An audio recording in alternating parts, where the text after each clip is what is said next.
Hey guys, and it's what I'm reacting to Top 5 Bingeable Scary Stories Missing Persons Edition. Let's see what this video is about. Let's go. Today we have a special video for you guys. It's a collection of 5 stories, and the very first story you'll hear is a brand new story, and the other 4 are fan favorites. Now those 4 fan favorites have all been re-edited for today's episode, so even if you've seen or heard them before, like a new viewing experience. But before we Okay, get into today's this video is a little longer, but doesn't matter. You know we're gonna do it. Let's hear what MrBallen is about to say. 5 stories, if you're a fan of the strange, dark, and mysterious delivered in story format, then you come to the right place because that's all we do, and we upload once a week. So if that's of interest to you, the next time the like button is writing something very important, go up and nudge their elbow. Also, please subscribe to our channel and turn on all notifications so you don't miss any of our weekly uploads. Okay, let's get into today's stories. Call your mother. On the morning of September 15th, 2016, an 80-year-old widow named Rita Wolfenson shuffled her way into her kitchen inside of her brick home in Brooklyn, New York. However, Rita was basically blind, and as she made her way into the kitchen, she walked past her table and her foot caught a basket of newspapers in the ground, and it caused her to stumble and fall to the floor. And the second she hit the ground, she heard a pop. And the second she heard that pop, she felt a shooting pain in her hip, and she knew right away, very likely her hip was broken. Yeah. Now, of course, this is a huge problem if you break your hip, but for Rita in particular, this was a very, very serious problem. I mean, this was potentially life and death, and she knew it. Oh. And she also knew the reason this was so serious was all her fault.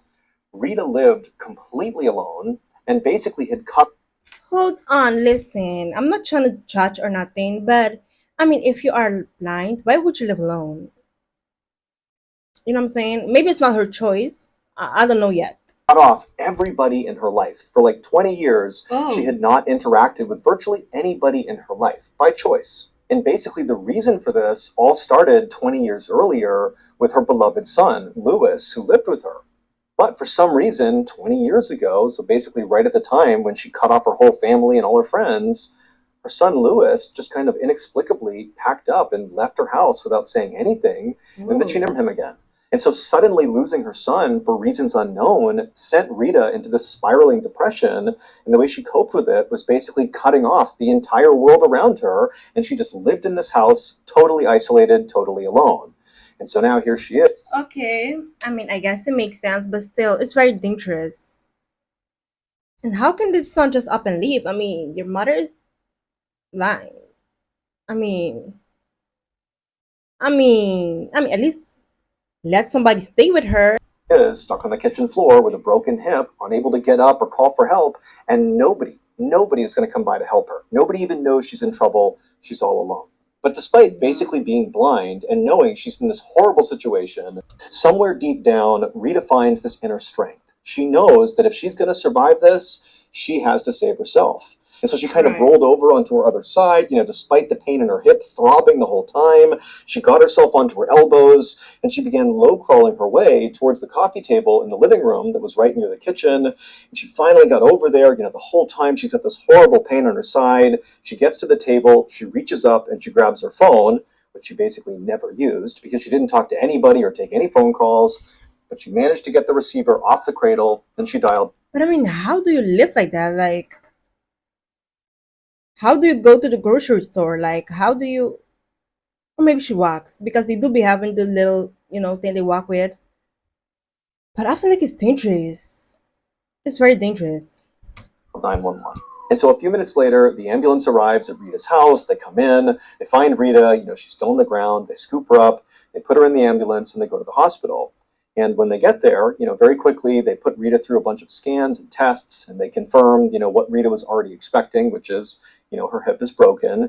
However, after telling her about the fact that her hip was broken, the nurses and doctors told Rita that, you're going to have to stay here for surgery, but then after you get out of surgery, you can't just go home. You're legally blind, you're very frail, and you don't live with anyone, and you nearly died from falling on your kitchen floor because had you not been able to reach your phone, you would have starved to death. And so we can't just send you home. You're going to need to think about potentially moving into assisted living or living with a relative or having somebody come and live with you. And so they told Rita that what she would need to do is move into an assisted living home where basically nurses and a medical team would be able to care for her on a day to day basis. Basically, she wasn't going to be allowed to move back into her beloved home where she'd spent her whole life. And for Rita, this news was just unbelievably devastating. I mean, not only because that was her home, that's where she spent all her time, but also because it was the last place she had been before Lewis had left inexplicably. I mean, 20 years later, she's still dealing with the trauma of But I mean, did son really left for real? Because this is not making no sense. How could you just up and leave? I feel like there's a part of the story that's missing. losing her son. And that house was kind of like the last memory of her son. I mean, his bedroom had basically been untouched since he left because she was so holding on to his memory. And so after the nurses and doctors left, Rita was left in the room all alone, kind of unsure what to do. And it dawned on her she would need to do something that for 20 years she had completely avoided doing. She would need to call her family. So she Right. grabbed the phone, and she still remembered the number of her younger brother, Joseph, and so she called Joseph up. Now, Okay. the reason she called Joseph is, over the past 20 years, the one family member who had basically tried really hard to stay in touch with Rita after she cut everybody off was Joseph. And so she figured if there was anybody in her family who would not judge her for the silence and, being cut off, it would be Joseph. And so a couple of seconds Okay. later, a phone rang inside of a house pretty far away from the hospital, but still in New York. And this was Joseph's house, and he was sitting on the couch reading a book, and his wife was in the kitchen doing her thing. And Joseph, he answers the phone, and when he hears Rita's voice, he couldn't believe it. He was shocked to hear her after so many years, but immediately the feeling he had was relief. He and his sister, before, Lewis had left and kind of destroyed Rita's life, Joseph and his older sister had been very close, and it had really broken his heart when Rita had cut him off. I mean, he felt like if there was one person that Rita would have stayed in touch with, it would have been him. Yeah, I mean that's very sad. I'm not gonna lie, but everybody cope with depression or with stress differently. Like, and her way of coping with it was to just stay away from everybody, to be isolated. Which in her case is crazy because she is blind. But he didn't judge her. He was ready to hear whatever she had to say because obviously something big had to have happened for her to call him. Asked her, what's going on? What's going on? And Rita would explain, she fell and she needs help. And Joseph was like, I will be there as soon as I possibly can. And also, I'll have my wife swing by your house to grab, your toothbrush and some toiletries and a couple of things from home That's a real brother. I'm not gonna lie. That's a real brother. to make your stay at the hospital a bit better, but we're going to get through this. I'll be there as soon as I can. A few hours later, as Joseph was making his way to the hospital to see Rita, Joseph's wife was on her way to Rita's house to pick up her things. And so she pulled up in front of the house and she looked up at the big brick house and it looked the same as it had, 10, 20 years ago. She made her way up to the door. She didn't knock because she knew nobody was home. And so she used the key that Joseph gave her. She unlocked the door. She opened it up and immediately she was hit with this horrible smell. Oh nah. I can't imagine. I can't imagine how that would be. Like you don't got nobody cleaning your house. I was about to ask that too. Like who's cleaning the house? Like who's cooking? You know what? This is actually crazy. Rita was basically a hoarder, and so she had lots of plates of food and all this stuff just kind of jammed inside of her house, and it was all rotting, and so her house really smelled horrible.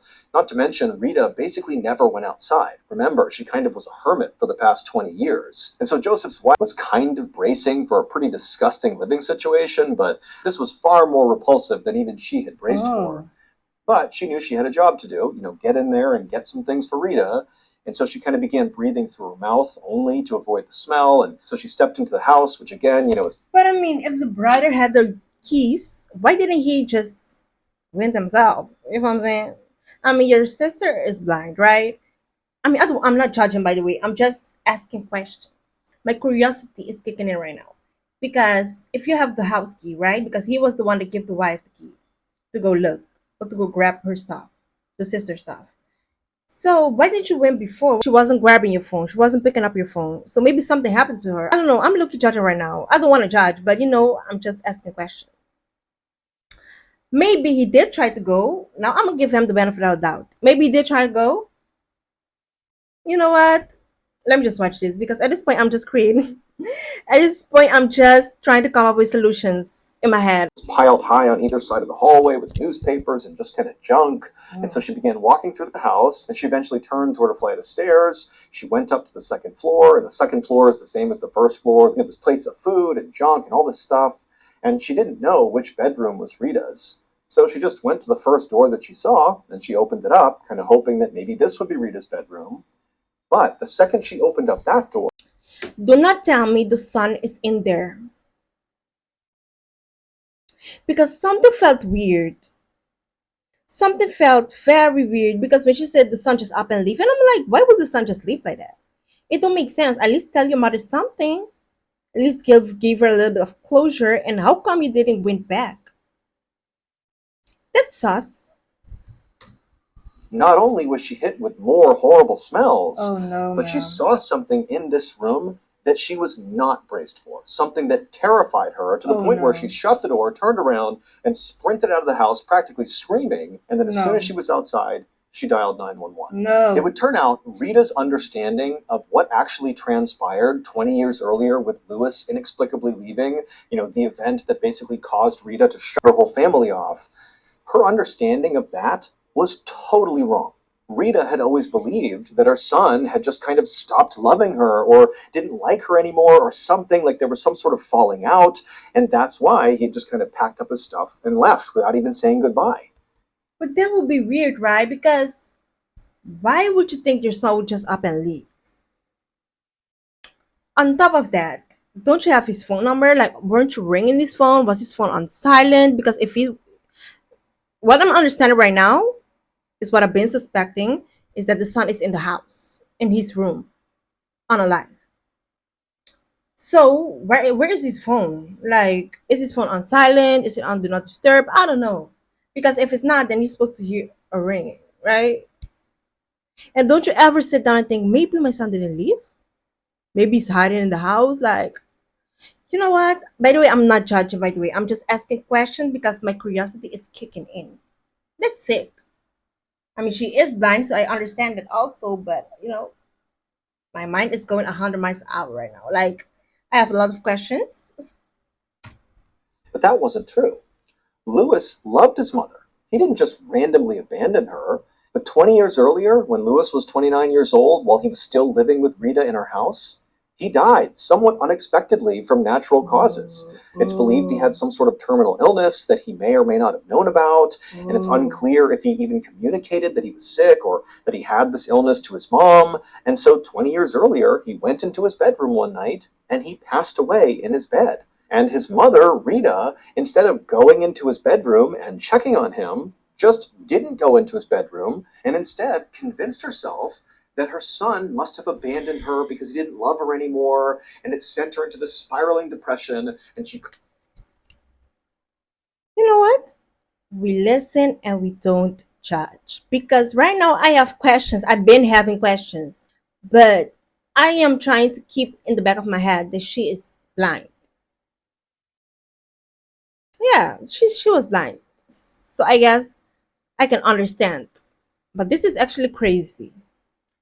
Cut off her whole family, when in reality, Lewis had never left her house. He was still laying in his bed upstairs all those 20 years.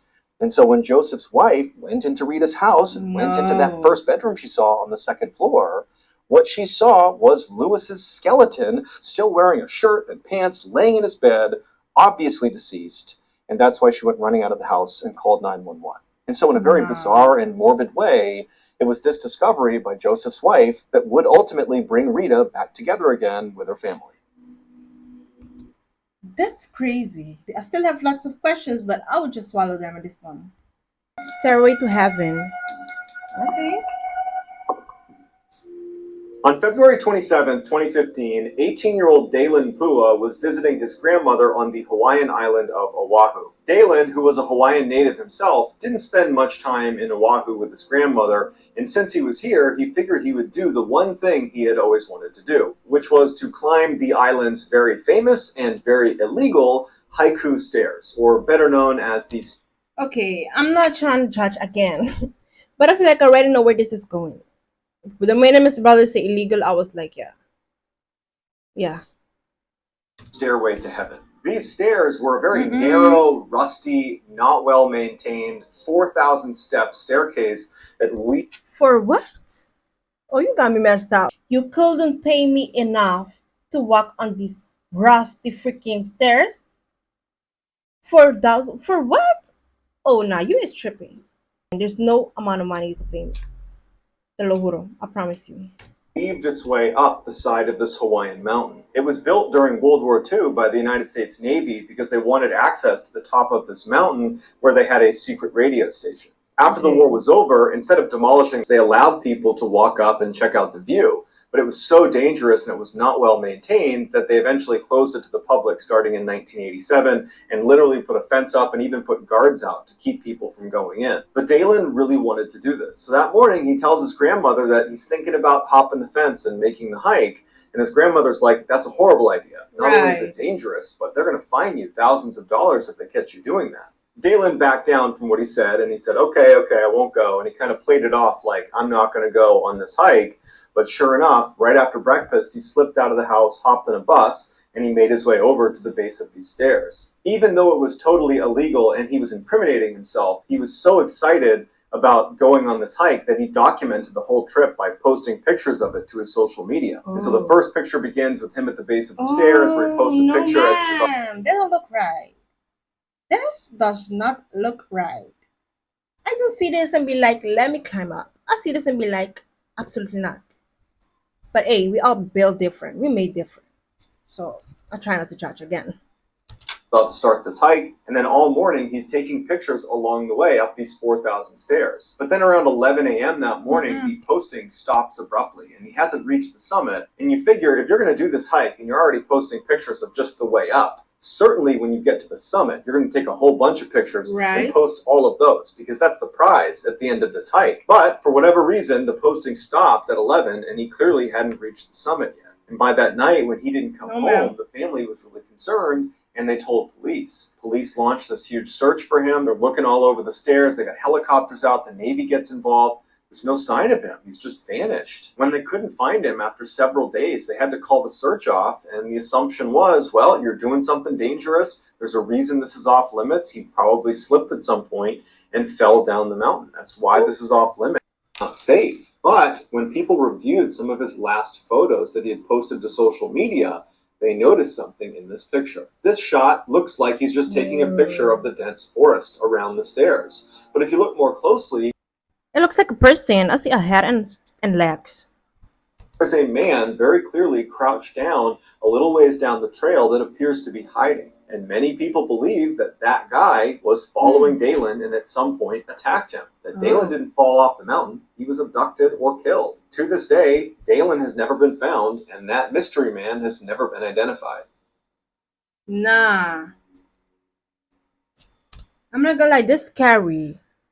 It's very scary, but at the same time, you know you're doing something you're not supposed to. Come on out. I mean, I do feel bad that you don't get it wrong. I'm not saying that I don't. I do. But I mean, you know what you was about to get yourself into. I mean, of course, I'm sure he wasn't expecting somebody to adopt him. What just happened?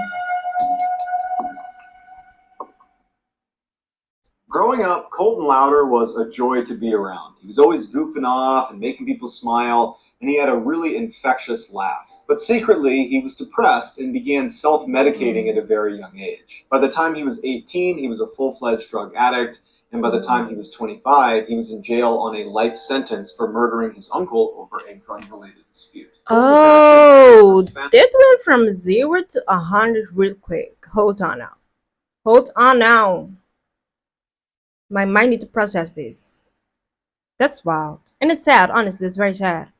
Profound impact on his family, but none more so than on his twin sister, Kaylin. She had known about his pain even when he was putting on that facade of being happy and bubbly and outgoing, and she had reached out to him and tried to help him, but she could never get through to him. And when he was ultimately convicted, it was crushing to her.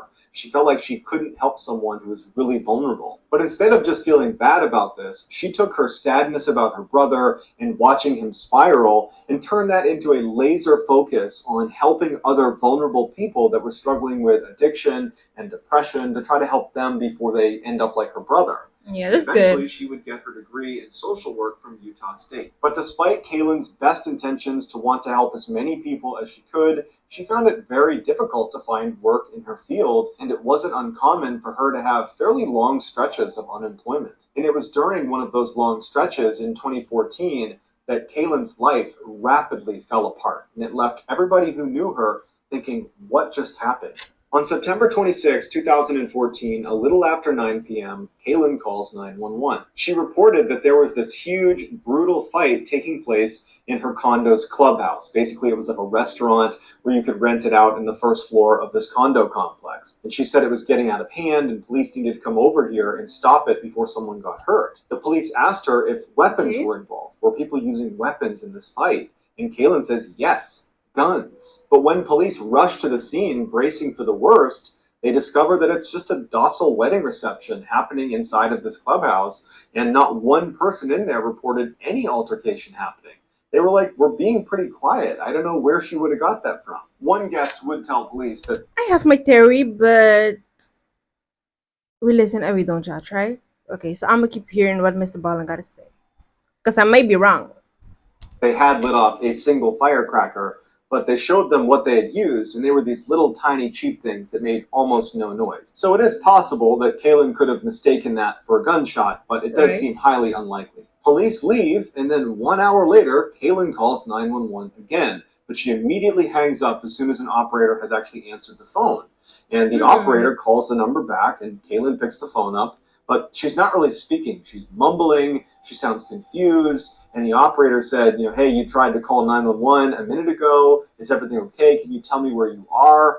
And Kaylin would have a really hard time giving her address to the police. It was like she couldn't remember her address. And she's mumbling, and at some point she says, my roommate thinks I'm delusional and paranoid, but I'm not. Kaylin eventually kind of calmed down and said she was sorry for calling 911, and the operator said okay, and they hung up, and that was the end of the call. The next morning, Kaylin calls 911 for a third time in 24. Okay. I'm gonna give my opinion at this point because I was trying to hold it in. But the more Mr. Ball is talking, the more weird I feel. It's like this is not making sense right now. Because so you call the police, right? Because you said there's fighting and shooting, and this whole time it was no fighting and no shooting. So you lied, right? Cool. We got it out of the way. Next up, you call them again and then say sorry, right? Cool. Maybe and talk about your roommate that was delusional, blah blah blah. Cool. Maybe she was drunk, or maybe she is on something. I don't know. Maybe she's on medicine or on drugs. I do not know what it might be, but something is feeling very weird. Or maybe we're gonna give her the benefit of the doubt and say that okay, maybe something did happen, or maybe she did hear something, or maybe she did thought she heard something, right?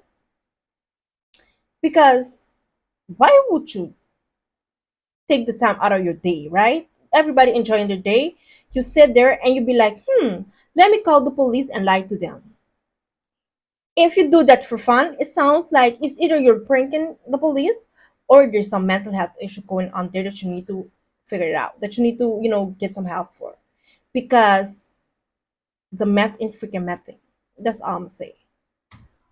Hours. This time, she's frantic. While she's on the phone with the operator, she's periodically screaming at these two people that are apparently robbing her apartment to get the Oh. F out of here. The operator is trying to get more information out of Kaylin, but Kaylin is very distressed. She can barely communicate with the operator. She's half crying, and the operator tells her, can you leave? Can you go somewhere safe? And Kaylin says, no, there's only one way out. This is a small apartment. I can't go past them. And the operator tells them the police are on their way. Just stay in your bedroom. Don't go anywhere. And so while Kaylin is huddled in her bedroom and the dispatcher is still on the line listening, you hear Kaylin's roommate, Carol, walk into her bedroom and very calmly say, Kaylin, what's going on? And Kaylin's like, Carol, get over here. You gotta lock the door. Get in here. There's two people in here. They're robbing us. They're out there. They're in the other room. And Carol's like, no, there's no one here. The front door's locked. Kaylin suddenly sounds really confused and she says, well, I can't explain that, but they must have been in here because I heard them. They must have had a key. And that Yeah, I think it might be some mental health issues.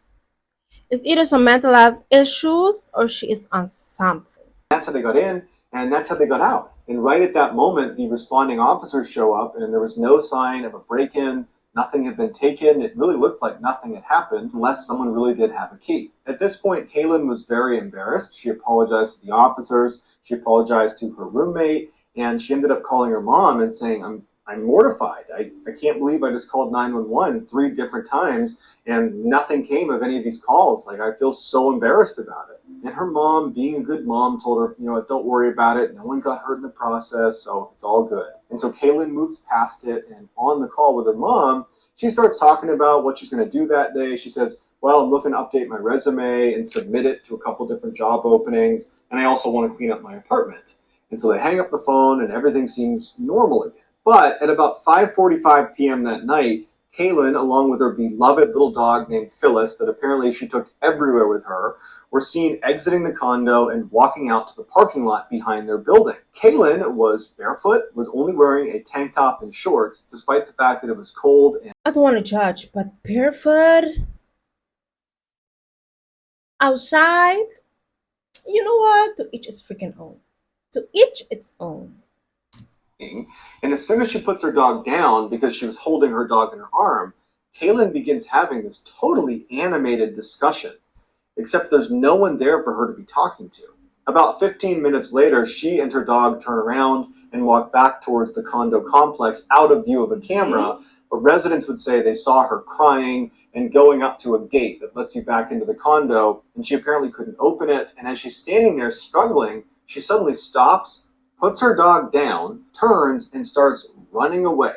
And the camera footage we have of her is only when she's back in the parking lot, but she's running away still. And the dog is nowhere to be found. Her beloved dog, she's abandoned. She's got no phone, no What? wallet, and nobody knows where she's going. Later that night, when Kaylin's family could not get in touch with her, because of all the weirdness around those 911 calls, her family just had a bad feeling about it, and so they filed an official missing person report that night. When police arrived at the condo complex, the first thing they did is they reviewed the security footage. And they already knew about her three 911 calls that had happened within 24 hours, and all of them had been for unfounded reasons. And they see Kaylin on camera, barefoot in a tank top and shorts in the rain, and she's having this animated discussion with nobody before running around and running away. And so police go to Kaylin's family and they say, does your daughter have a drug problem?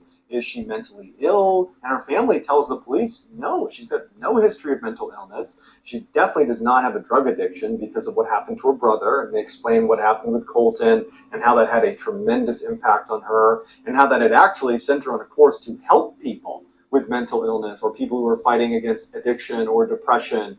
And they explained how she was just really well adjusted and everything seemed okay until these 911 calls started, and now this. So this huge search is launched between the police and volunteers, and actually the Louder family even hired some private investigators to help them look for Kaylin.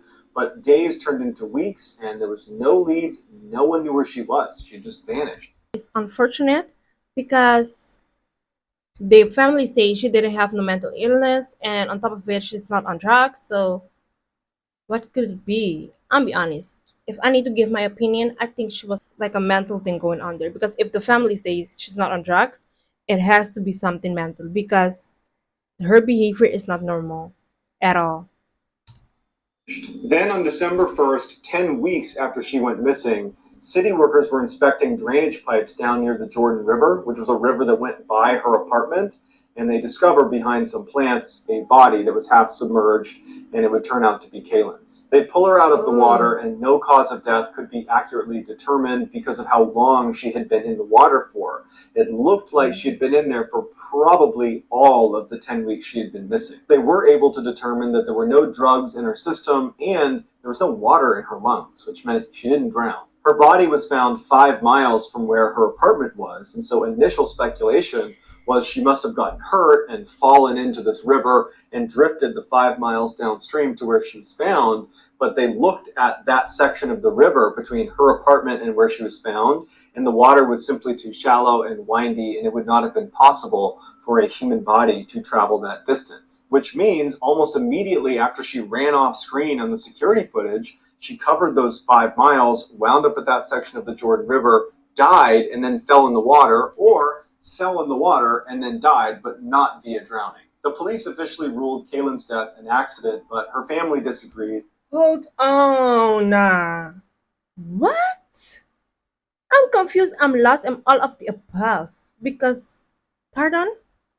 So you're telling me she ran. Allegedly, this is she fell in the water, right? So you tell me she ran, fell. They found her in the water. Then how did she die?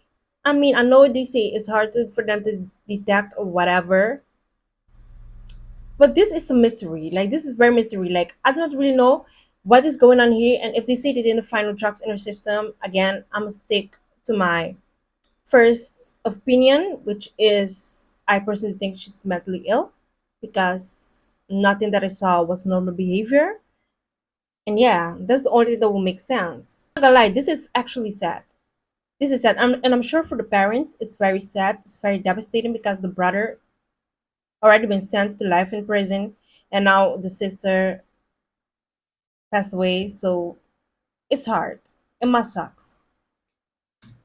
Is they say if you look really closely at the security footage right before she runs away, it looks like she's terrified. More specifically, it looks like she's terrified of someone we can't see on camera. When she's having that animated discussion where it looks like she's talking to no one, further feeding the idea that she had kind of lost it.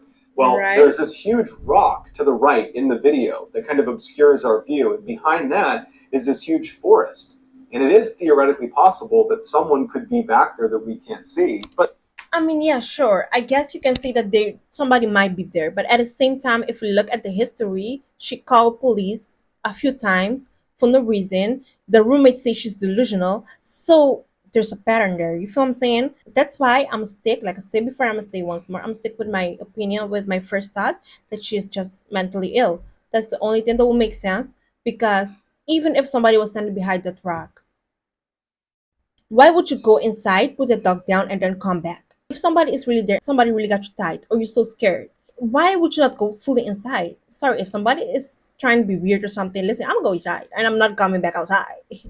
And that's on everything. Like, what? But again, not everybody thinks the same, and not everybody acts the same. But no matter what, her family believes that whatever she was doing in her final moments on camera is the key to understanding why she ran off and ultimately died. So you be the judge. Was this a psychotic break or is there something more?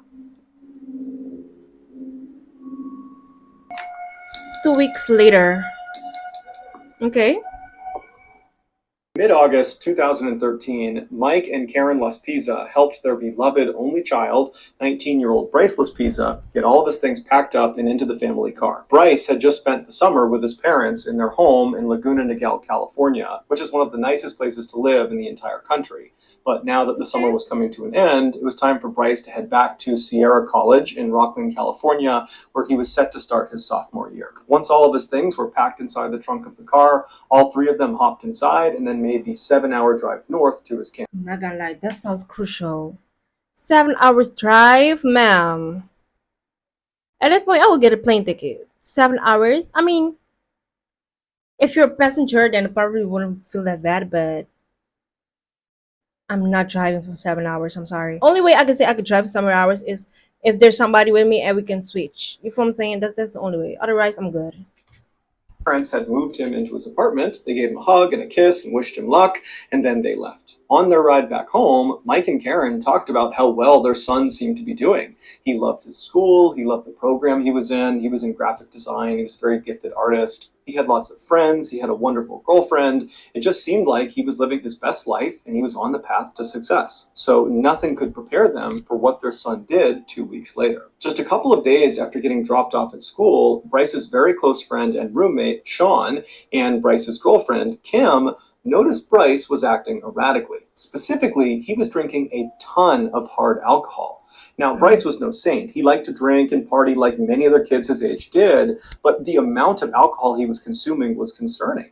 Also, Bryce began experimenting with a drug called Vyvanse, which is a very powerful stimulant that's normally used to treat attention deficit disorder. Now, Bryce didn't have attention deficit disorder. He was taking it in order to stay up late at night and play video games. But between the heavy drinking and the drug use, it seemed like Bryce's personality was starting to change. He was becoming anxious and skittish and kind of paranoid. And so finally, Sean and Kim confronted him about his substance abuse and asked him, like, what's going on? What's causing you to act this this way, then Bryce would say, nothing, guys, I'm fine. I'm just, drinking and doing whatever I want to do. It's not a big deal. But Sean and Kim, they weren't buying it. They were convinced that something bad had happened to Bryce, and the way he was coping with it was by drinking really heavily and taking this drug. On August 28th, so about 2 weeks after Bryce has been dropped back off at school by his parents, Bryce and his roommate Sean were alone in their apartment together. And at some point, as they're sitting there just kind of minding their own business, Bryce says to Sean, hey, I want to give you something.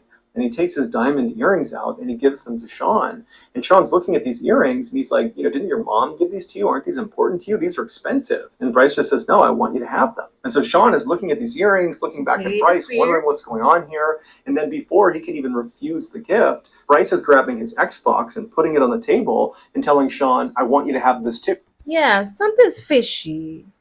And I feel like as a roommate, listen, if I know somebody is, are you doing all these things, like taking drugs, and on top of it, they drinking heavily, and they come to give me their stuff, I'll be like, okay, this is not gonna end good. Because why do you think it's okay to give me your stuff? And the way that I think, I will start taking the weirdest stuff. I'll be like, okay, nah, this person probably gonna do something crazy. Take my Xbox. And so Sean is like, I can't accept these two things. These are expensive. These are valuable to you. What's going on here? But Bryce would just say, look, man, I want you to have these things. You're important to me and I want to give these to you. And so as Sean is sitting there wondering how to handle this very strange offering, he watched Bryce pull his phone out and begin really aggressively texting somebody. And then after a while, Bryce looks up from his phone and he tells Sean, hey, just so you know, I broke up with Kim. At this point, Sean knows, okay, something is definitely wrong here. There's no reason Bryce would break up with Kim. They were such a loving couple. They doted on each other. They were very close. They had just seen each other earlier in the day. Nothing seemed to be wrong. And so now Bryce is text breaking up with her. It didn't make any sense. Plus, Bryce is Is he trying to off himself? Please don't tell me that's the case. now trying to give him all these valuable things. It just wasn't really adding up. And so Sean decided he needed to get in touch with Bryce's parents because clearly someone needed to intervene. And so Sean waited until Bryce left. Bryce actually left to go talk to Kim. And at that point, Sean got his phone out and he looked up Bryce's parents. Good. That's a good roommate right there. I would have done the same thing because that's not normal. His mother, Karen, she picks up the phone and Sean explains that, your son, he's acting strangely, he's abusing drugs and alcohol, and I wouldn't be doing this unless I thought there was a problem. Like, I'm not trying to get him in trouble. I want you to reach out to him and see what's going on because I think there's a problem. And so Karen was alarmed by this. She had no idea any of this was going on. And she says, okay, I'll reach out to my son. Thank you for telling me. And so they hang up. And before Karen can even call Bryce, Bryce is calling her. And so Karen answers the phone, but it's not Bryce. It's Kim, his now ex-girlfriend. And she says to Karen, hey, I'm sorry to just call you like this, but your son, he just showed up at my apartment and he's acting so strangely that I actually took his keys. I don't want him to drive. There's something wrong with him. It's hard to describe, but he just seems totally off.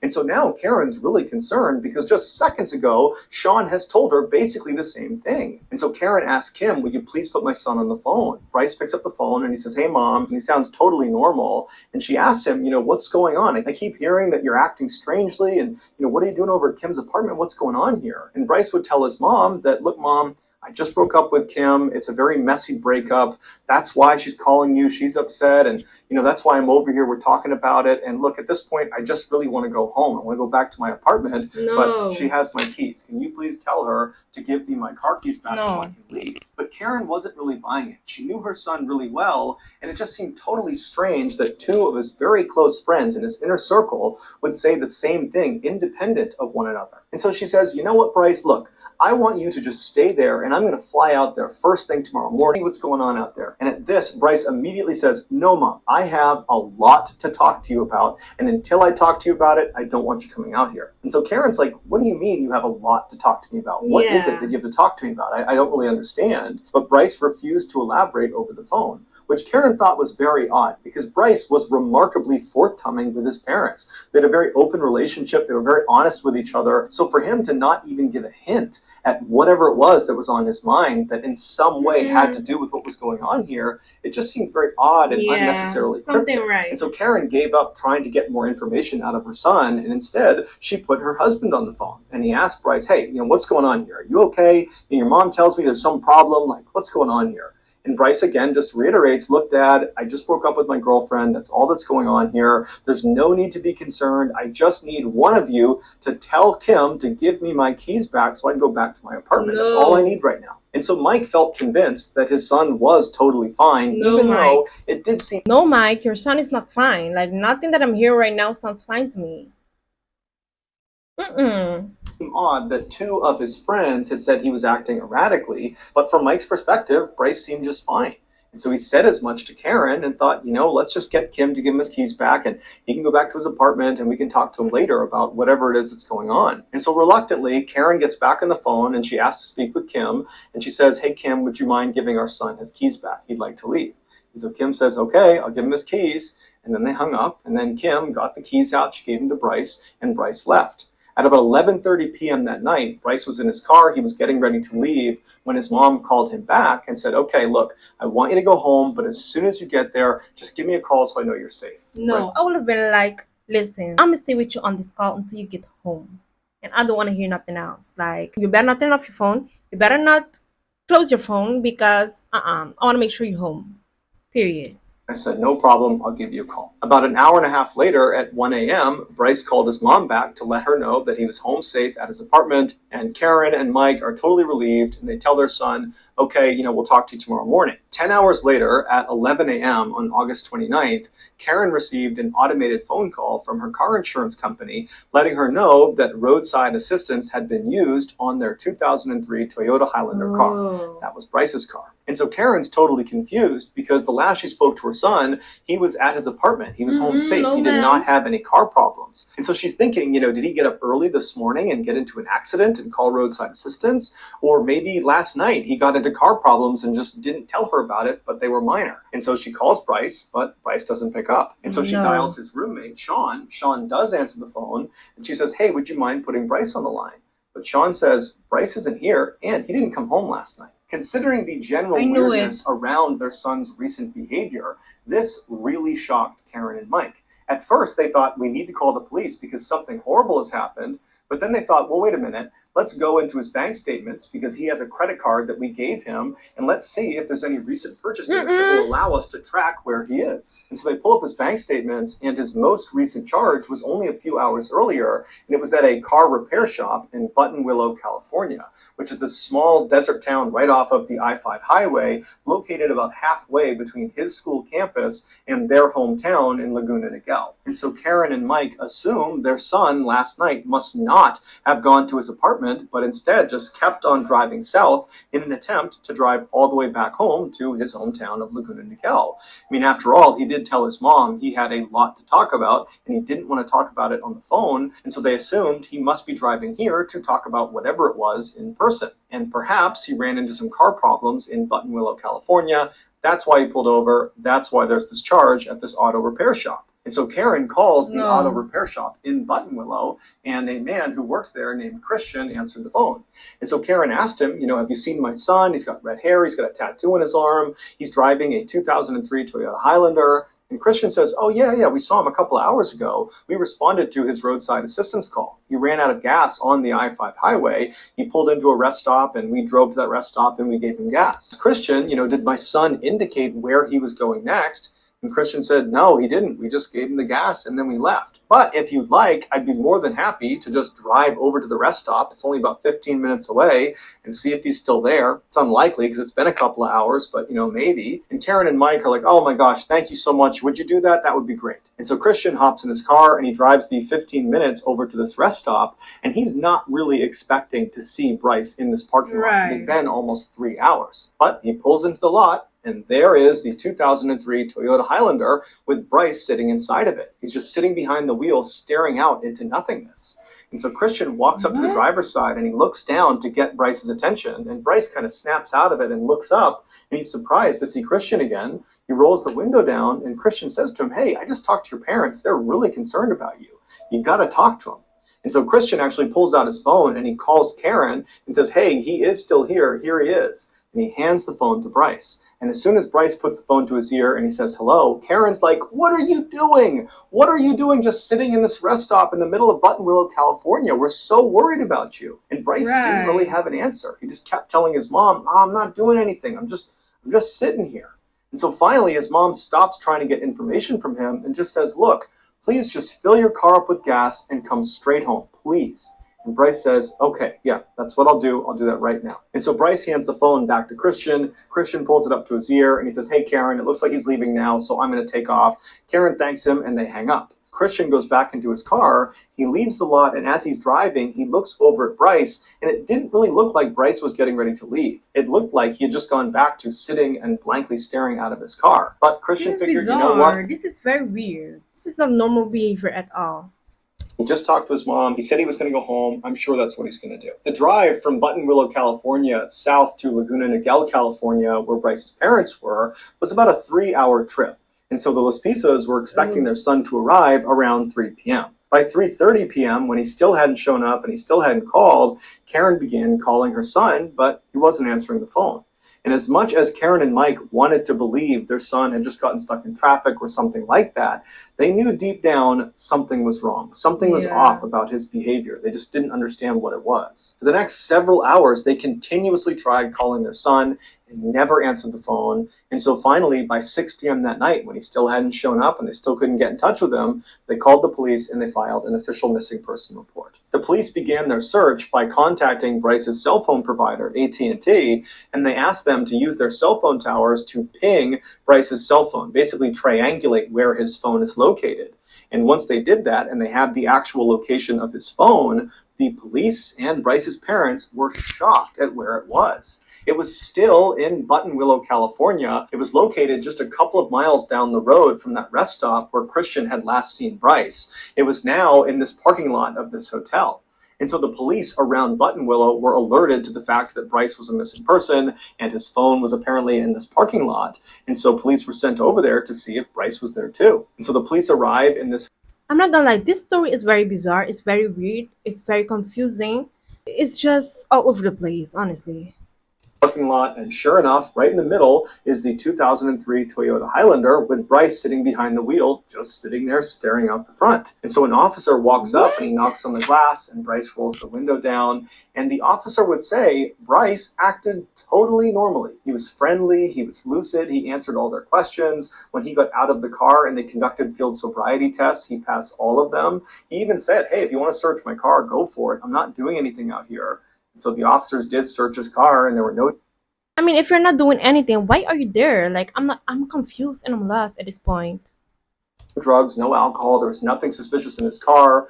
And when they asked him, what are you doing out here? Your parents are so concerned about you. Bryce would tell them that he was just sitting there. He didn't really have much of an answer, but he told them he planned on going home soon. So one of the officers said to him, hey, you really need to call your mom. You need to call home and let them know that you're okay.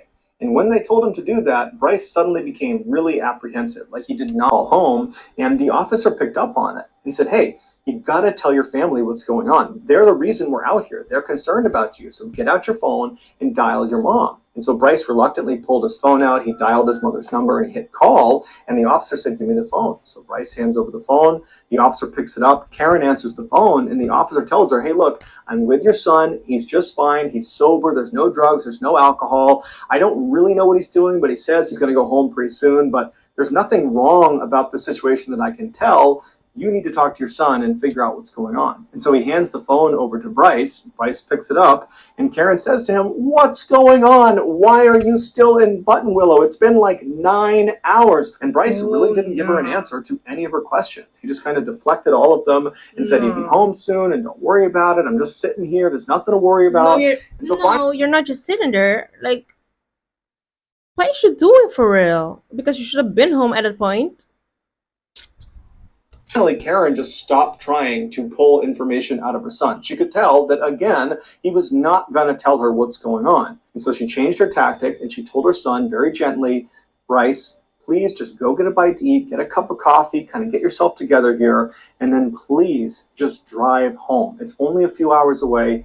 Drive home, and we can talk about whatever problems you have, but you just got to drive home. You got to leave Buttonwillow. You got to come home. And at this, Bryce says to his mom, you know what? Okay, I'm sorry. I'll be home in a few hours. And so they hang up, and the officer who was kind of eavesdropping intentionally on this conversation to make sure everything was fine, the officer was satisfied that everything was fine, that Bryce was sober, that he would head home. And so he says, okay, Bryce, best of luck, head home to your parents. And the officer left. An hour later, Karen received a call from Christian, the car repairman who had checked on Bryce earlier. And he was actually returning one of Karen's calls. She'd called him sometime and he didn't get back to her. And so he was calling back and he wanted to know, had Bryce made it home safely? Because now it's been several hours from when he saw him last. And Karen would tell Christian, actually, no. After you left, my son did not leave Buttonwillow. He just went down the road to a parking lot. But, the police actually were just over there. They checked on him. And now I'm certain he's making his way home. Christian, who felt kind of invested in what was happening with Bryce, would say to Karen, hey, I don't mind driving over there and just confirming he has left this parking lot. But There are still good people in this world because he didn't need to do that. you know what? I'm confident he's on his way. Don't worry about it. You're too kind. So they hang up, and afterwards, Christian, even though he didn't have to, he decides, I'm going to go over there and make sure Bryce really has left. Because obviously something strange is going on here, and if there is some problem, maybe I can assist. And so he drives over to this hotel parking lot. Don't tell me that boy is still there. Don't tell me. And he really was not expecting to see Bryce there. But pulls into the lot, and who's still in the middle of the lot but Bryce in his 2003 Toyota Highlander, just staring out the front of his car. And so this time, Christian pulls up right next to him, he parks the car, he walks right up to the window, and he's a little bit more forceful, friendly, but forceful with Bryce. Right. He hasn't rolled the window down, and Bryce obviously is very surprised to see Christian again. It's the third time he's seen this car repairman, and Christian says to him, hey, Bryce, you need to go home. Your parents are so worried about you. You need to leave right now. In fact, I'm going to watch you leave, and then I'm going to follow you onto the highway to make sure you're going home. And so Bryce was a little bit taken aback at how forceful he was being, but he would ultimately say, okay, yeah, all right, let's leave. And so Christian gets back in his car, and he goes right behind Bryce. And after a few seconds, Bryce pulls out of the lot and he starts driving onto the road, and Christian follows him. And for the next hour, Christian would just remain behind Bryce and watch him drive towards Laguna Niguel. And while he was driving, Christian would actually call Karen and Mike back. He would say to them that, your son had not left, but now he's good. He's on the highway. I'm right behind him. He'll be home soon. And so when Christian and Bryce made it to the last leg on the way to Laguna Niguel, Christian was confident that Bryce was fine and he would get home under his own steam. He wasn't driving erratically. Everything seemed normal. And so Christian pulled up alongside Bryce. He kind of waved to him to say, I'm leaving. And then he turned around and he headed back to Buttonwillow. Shortly after this, Karen called Bryce. Bryce picked up the phone. He's still driving. And Karen tells him, okay, you're going to give me landmarks of the things you're seeing as you're driving so that I know you're actually driving home. Right. But Bryce refused to give them to her. He would say, I can't see anything out my window. It's too dark and I don't know where anything is. And so despite Karen and Mike getting so frustrated with him, saying, come on, tell us something, give us a sign, a road sign, anything, tell us anything around you, Bryce didn't give them any information. And so finally, at about 2 a.m., when Bryce really should have been in Laguna Niguel or very close, he tells his parents over the phone that he's too tired to continue and he needs to pull over and take a nap. At first, his parents urged him to just keep on going. Come home. You can sleep as long as you want when you get here. But as they were saying it, they realized their son had been awake for nearly 24 hours at this point, and it's the middle of the night, so it does kind of make sense for him to pull over and take a nap. No. And so they say, okay, pull over, but as soon as you wake up, you need to call us so we know you're back on the road. So Bryce says, no problem, I'll do that. And they hang up. Several hours later, at 8 a.m., Karen and Mike have still not heard from their son, and they're telling themselves that he's probably just sleeping, he's totally exhausted, No, I'm sure he's fine. I mean, come on now, y'all know better. I mean, yes, stay positive, I'm with that. But in this case, your son is acting weird. He's been acting weird. Something's not right. And then they hear their doorbell ring, and they're immediately so relieved because they're thinking, Bryce is here. He's finally arrived. Thank goodness. They run to the door, they open it up, and it's not Bryce, it's a police officer. No. And the officer asks them, do you own a 2003 Toyota Highlander car?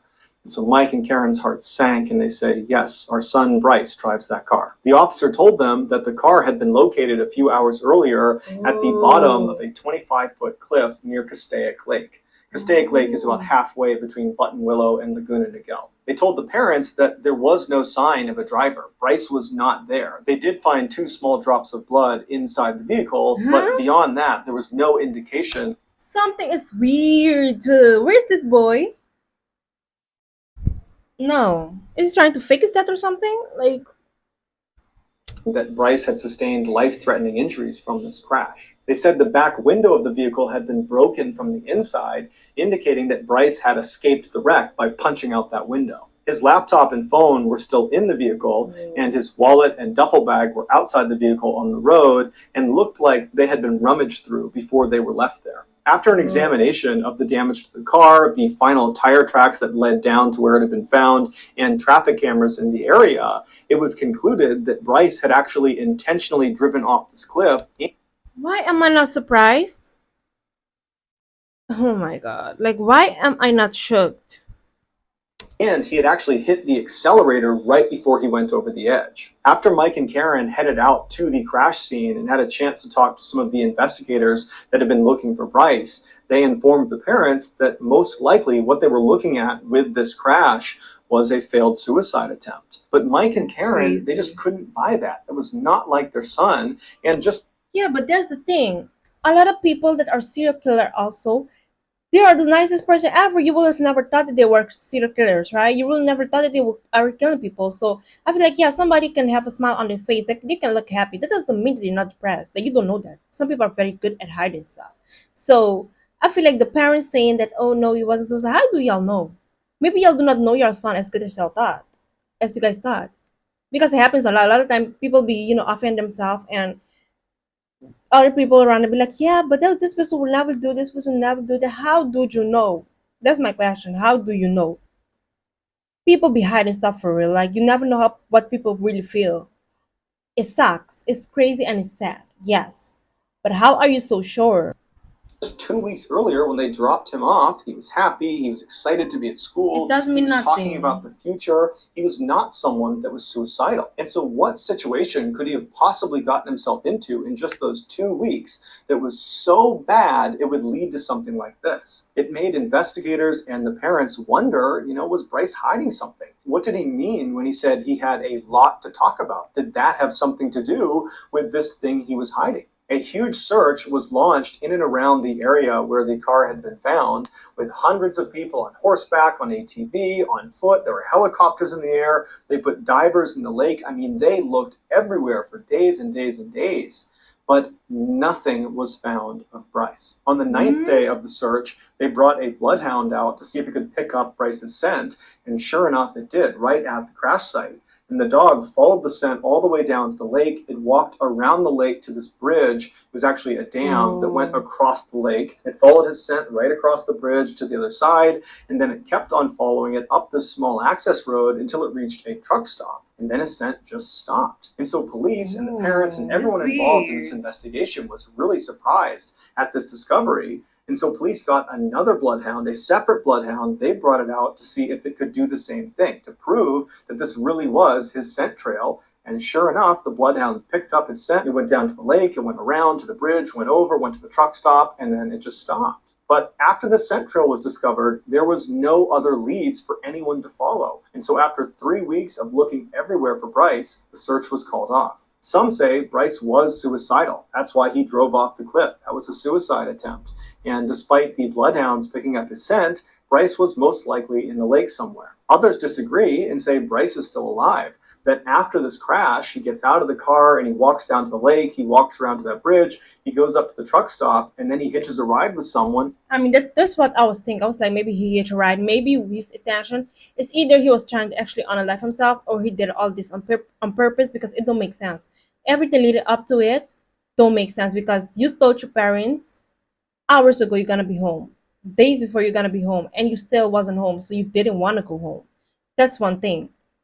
Second of all, you gave your friend your earrings and your PS, and your girlfriend, you break up with her. It sounds like either you're trying to off yourself, or you're trying to fake your death. It's one of the two. And when they say that they found the car but he wasn't inside, I was like, yeah, maybe there is a chance that he hit his head, and he was a little disoriented. Can happen, yeah, sure. But he just walked off and nobody know where he is. Maybe he's in the lake, but I'm sure they would have probably looked in that lake. Maybe just ask somebody for a lift, and they just he just started a new life elsewhere. I don't know. because it happens also. So there's a lot of ways this could have gone. So I don't really know. and vanishes, and now he's living off the grid somewhere. And still others believe Maybe. Bryce's drug and alcohol use caused a psychotic break, and that was what Maybe. was causing all this strange behavior, and that was what led him to drive off the cliff. And perhaps when he landed, he sustained a vicious head wound that caused him to forget who he was, and so Right. now he's just kind of wandering around somewhere, not knowing who he is, Can also be a good reason. or knowing that he's a missing person. As for his parents, they say he would never do this on purpose. He would never cause this much pain to the people that love him. Honestly, like I feel for the parents, honestly. And I know you try to stay positive, but at the same time, how do you know that? Again, there are people that been married to serial killer and they didn't even know that their spouse was out here unaliving people. There were people that off themselves, and the people in their household didn't know that they were depressed because they seem happy, they seem cool. There's something called masking and there's something called hiding your real emotions. So some people are really good at that, like I already said. So you don't really know. But as a parent, I get it. You don't want to think the worst, right? Victim of foul play. But regardless of what you believe happened to Bryce, something happened to him, and it's Right. probably connected to whatever it was he said he needed to talk to his mom about. That thing that he couldn't discuss on the phone that potentially he was trying to drive home to talk to his mom and dad in person about. I mean, if he was trying to drive home, he would have been home, right? I feel like he didn't really want to go home. Something was stopping him. What exactly? I do not know. Maybe his own thoughts? I don't know. But unless we find Bryce and he's still alive, it's unlikely we'll ever know what it was. Since Right. August 30th, 2013, when Bryce went missing, no one has heard from him and no one has seen him. If you think you have That's information about Bryce crazy. Laspiza, please That's call this actually number crazy. now. Let them know what you know, because his parents, volunteers, the police, there's so many people still looking for him. And so any bit of information could crack this case. So please, if you have Yeah. information, call this number below. This one is very sad. I'm not gonna lie. It was long, but it was sad. All of them were sad till now. But this one is so confusing. It's weird. Icicle. Okay. In 1984, 19-year-old Timothy Molnar was living at home with his parents in Daytona Beach, Florida, while going to school for aeronautical mathematics. On January 24th, Timothy gets up and begins his day just like every other day of the work week, by going downstairs, having a bite to eat, and then taking his younger brother Frank to school. Once he dropped Frank off, he drove across town to his university where he had class, but as soon as he parked, he realized he had forgotten his bike, and that was something he brought with him everywhere. And so before class started, he went back home, he got his bike, put it in his car, turned around, and headed out. And his mother would step outside and see him trailing away down the road. And that was the last time she, or anybody in their family for that matter, saw him alive. That Oh. night, when Tim didn't come home, his family called the police. The police asked them, is there any reason he would want to run away? Is he in trouble? Is there anything going on? And his family's like, no, he's a straight A student. He's got lots of friends. He's super happy. He's well adjusted. He's on a great career path. There's nothing in his life to indicate that he would want to run away or that he's in trouble. I know he doesn't drink or do drugs. There's really nothing. So the police begin their investigation, and they start by looking at the family's credit card bills because they knew Tim had a credit card that was connected to the family account. And they found there had been a charge placed the same day he had gone missing in a gas station about 150 miles away. And so the police go out to this gas station and they find someone that had been there when Tim was there. And he was able to describe exactly what he looked like, what his car looked like. And the police ask him, was Tim alone? And the witness says, yeah, he was alone. He was acting totally normal. I saw him go into the store and then I saw him come back out again. And that was it. I don't know where he went after the gas station. So for the next couple of days, nothing really happened. There were no leads to operate on and Tim wasn't getting in touch with them. So they just waited. Then on January 30th, so about a week after Tim has gone missing, Tim's family receives a letter from an auto impound company in Atlanta, Georgia. And the letter basically says, there is a car that's sitting in our lot that is registered to your house. You need to come out here and get it. And so the family goes to Atlanta, Georgia to inspect the car, and they walk up to it, and there's nothing suspicious about it. There's no scratches on it. The tires are all fully inflated. They look inside, and there's no sign of a struggle. There's no blood. There's no debris of any kind. But what they would find inside the car were Tim's credit cards, his wallet, his license, and other items suggesting that perhaps Tim is trying to ditch his old identity and Oh. That's actually mad. start a new one. They also noticed a few very expensive items that they knew were always in his car were now missing: his car stereo, his toolbox, and his bike. Tim's family stayed in Atlanta for a couple of days, thinking maybe Tim will return to this car, but after a couple of days, it was clear that they weren't doing any good sitting there, so they went back to Florida. When they got back, they looked inside of Tim's room a little bit more closely, and they discovered that none of his clothes had been taken. There was no suitcase taken. It was like he left with just the clothes on his back. They also checked his savings account, and he had taken all the money out but left $10 in there. And the family believed that by leaving that Hold on. He has taken all the money out of his bank account.